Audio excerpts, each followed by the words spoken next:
न्यायालयाच्या निकालानंतर महापालिका आणि जिल्हा परिषदेच्या निवडणुकांसंदर्भात खरं तर प्रत्येक नेत्यांनी मोर्चे बांधणी सुरू केली आणि अशातच सोलापूर जिल्ह्यात एक मोठी बातमी आलेली आहे। सोलापूरच्या राजकारणामध्ये महत्त्वपूर्ण असं असणारं व्यक्तिमत्व अर्थात राष्ट्रवादी शरदचंद्र पवार गटाचे जिल्हाध्यक्ष याचबरोबर जिल्हा परिषदेचे विरोधी माजी पक्षनेते बळीराम काका साठे यांनी मात्र यंदा आपण निवडणूक लढवणार असल्याचं स्पष्ट सांगितलंय। यामागचं कारण काय असू शकतं हे मात्र अद्याप समोर आलेलं नाहीये, पण त्यांनी असं का सांगितलं असेल हे सुद्धा काही दिवसातच समोर येईल। स्थानिक स्वराज्य संस्थांच्या निवडणुकीच्या बाबतीत न्यायालयाचा निकाल आल्यानंतर महापालिका व जिल्हा परिषदेची मोर्चे बांधणी सुरू झाली आहे। अशातच सोलापूर जिल्ह्यात एक मोठी बातमी पुढे येत आहे।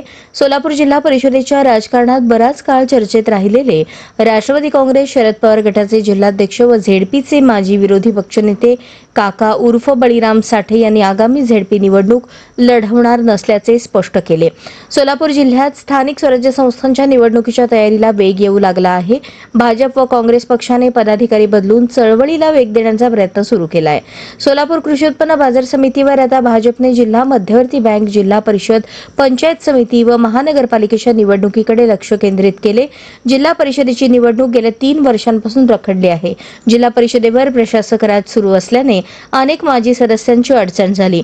अशात आता न्यायालयाने 4 महिन्याच्या आत निवडणुका घेण्याचे आदेश दिल्याने इच्छुकांनी मोर्चे बांधणी सुरू केली आहे। जिल्हा परिषदेत पुन्हा एंट्री मारणाऱ्या सदस्यांमध्ये काका साठे यांचे नाव अग्रभागी आहे, पण अशात काका यांनी जिल्हा परिषद निवडणूक न लढवण्याचा निर्णय घेतल्यामुळे त्यांच्या समर्थकांना धक्का बसला आहे।